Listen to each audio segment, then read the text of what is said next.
guys, so today we're going to be doing a mental health Q&A, and I decided to bring my best friend Sam in for this video to kind of share an update on our mental health status. We did a video on anxiety together a little while back, so if you want to know more about that or want to see that video, I'll link it down below, and I'll also link her channel down below. She makes YouTube videos too, in case you didn't know. I asked you on Instagram, I posted a picture and asked what kind of questions you would have for a mental health Q&A, because as you guys know, I do a lot of psychology type videos, and I thought this one would be good to kind of address any questions you had. A lot of the questions that we got were about social anxiety and how to deal with it and things like that, and neither of us are experts on that. Neither of us have it badly at all. I would say I have a slight bit, but mostly it is like triggered by presentations or public speaking. So I can't really speak a lot on social anxiety. Maybe I'll address it later when I've, you know, got a degree in can. May asked, I don't know if I have anxiety. I feel really panicked and anxious when I have to talk to people and start to have panic attacks in high pressured situations. I would definitely say that's anxiety.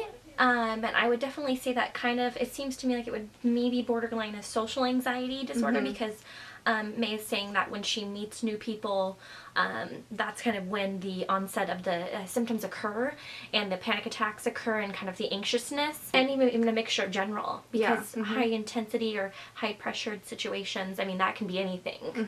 So that could be a doctor's appointment, that could be you know, taking a test for something, that could be turning in a huge assignment, so that kind of varies a little bit. True. Have you ever taken any medication or seen a doctor about your anxiety? What are the main causes of your anxiety? I have, and I currently am seeing a doctor. I'm seeing both a therapist and a psychiatrist currently for some of my my illnesses that I've been diagnosed with.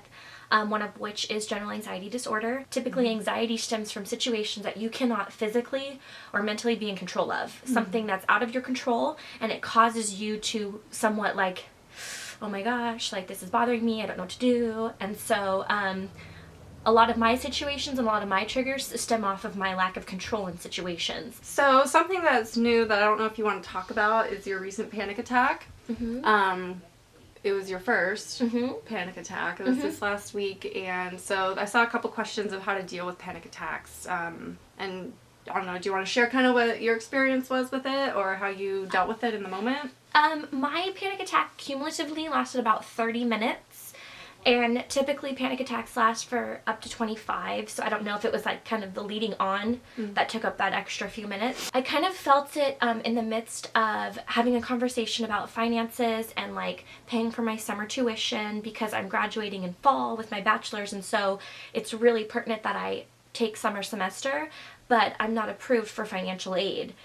Due to just my loans only being maximized during fall and spring. So I had the financial stress of summer semester classes, and then I had financial stresses of my own, and then just kind of it all hitting me at once, like a snowball effect, and it just kind of started to fester in my chest, almost to the point of where it felt like an elephant was sitting on my chest.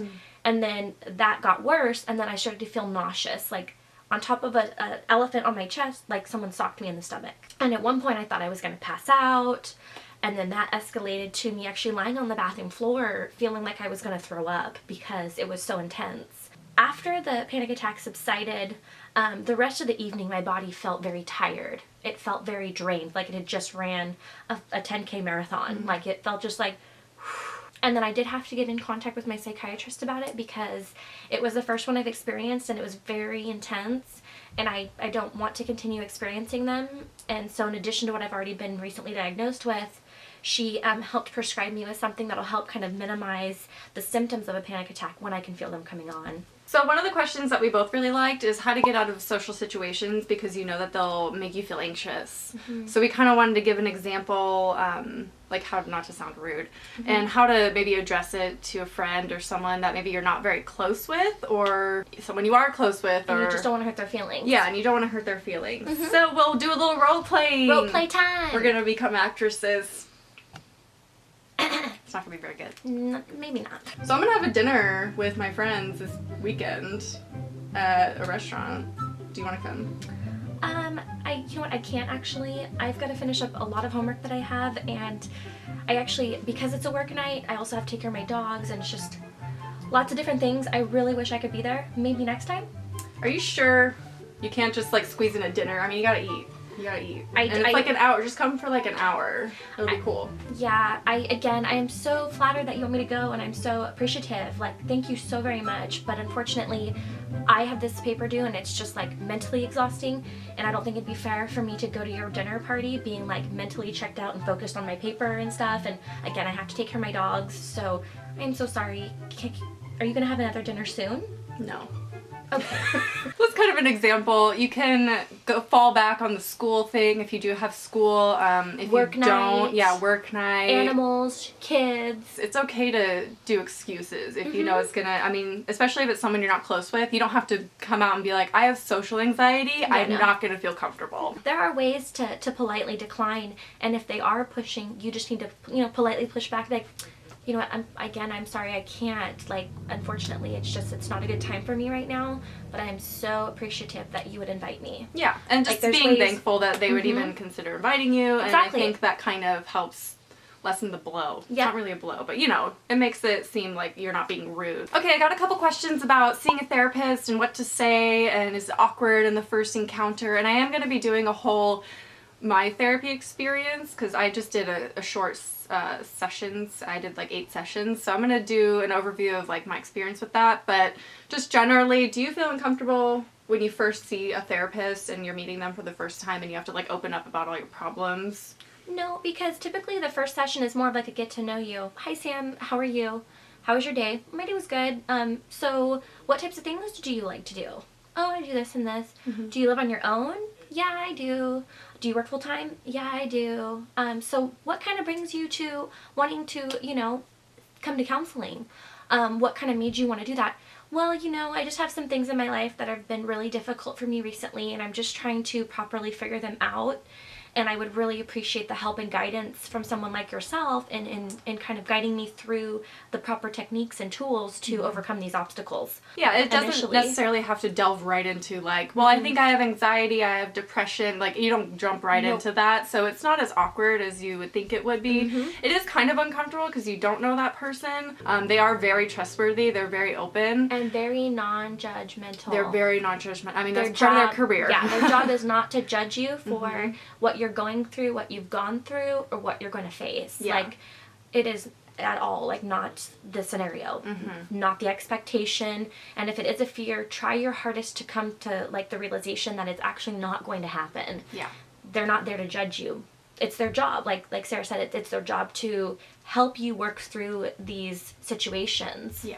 Has taking medication helped you with motivation overall? Are you glad you started taking it, and will you continue taking it year-round since your depression is seasonal? Yes, I'd say that it has helped, and yes, I will be taking it year-round just because you can't really stop taking antidepressants when you start taking them. My motivation's definitely improved, but I'd say my baseline has gone up, but it's not like perfect. It's not average, I'd say. It's a little below average. It's still hard. It's still hard to find the motivation to want to go to school or film videos sometimes. Now, do you want to share a little bit about your recent diagnosis? And I actually kind of went back and forth in my head on whether or not I did want to kind of share, but it's, you know, it's one of those things where it's like, you know, what do I have to lose? And we have to fight the stigma, and part of the fighting the stigma is being open about our own mental illness and not being ashamed to share it with people. So I think you're very brave to come on here to almost 200,000 people. Yeah, my diagnosis has slightly changed in the sense of that there's more to it than what I thought. So that was a little bit hard to overcome initially. As we mentioned in the past video, like, I was diagnosed with anxiety, more specifically general anxiety disorder, and in addition to that, OCD or obsessive compulsive disorder as well, which usually general anxiety disorder and OCD kind of pair with each other. They're kind of partners in crime, so to speak. And then in addition, my final diagnosis is bipolar 2. I do borderline bipolar 2 depression as well. And So what are kind of the, because there's bipolar 1, bipolar 2, So bipolar 1 incorporates both the thoughts and the actions, which are the manic highs and the depressive lows, both physically and mentally.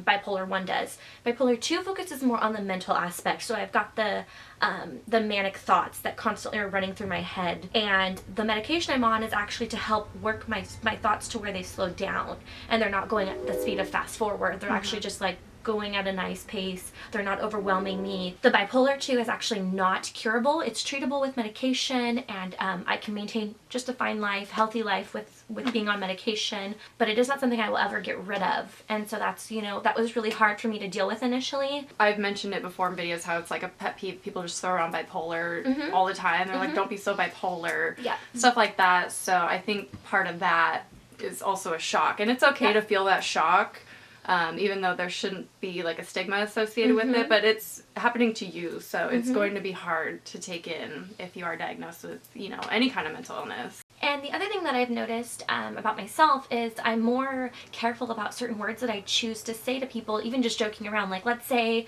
Sarah was being really like crazy silly, and then I was like, you know, you're crazy. Yeah. It's like, for me now, that type of a comment, as innocent as it sounds, would actually really hurt my feelings if someone said to me now. Yeah. You definitely learn to use the words in a sense of that they're fragile, and that you don't want to just kind of spit them out whenever you feel like it, because it might describe the moment in time.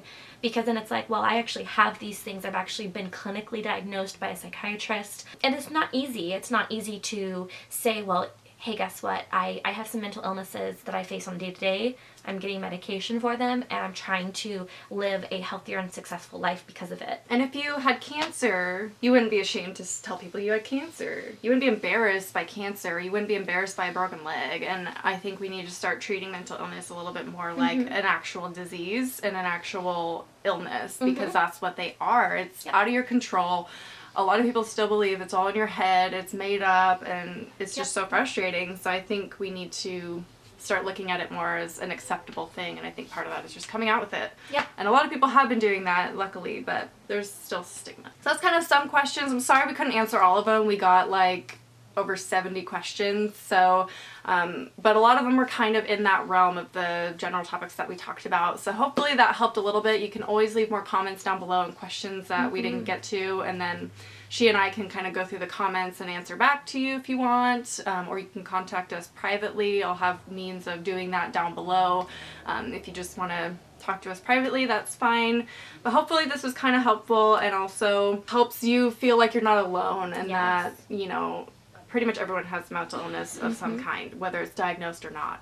There's something going on with everybody, and everyone has their own struggles. Don't ever feel like you're alone. Taking time for yourself, if you don't feel like doing something, don't do it. Don't feel like you have to force yourself. Pay attention to the signs that your body's giving you, that your gut instinct is giving you. Like, it's okay to say no to somebody. It's okay to say, you know what, not this time. Like, I actually have something else going on. Like, it is okay to do that. If they're your true friends and your true family members and they love and care about you, they're going to respect your response. So I hope you enjoyed this video. Like I said, I'll have her links down below if you want to watch her videos and stuff. And I hope you enjoyed, and I'll talk to you soon.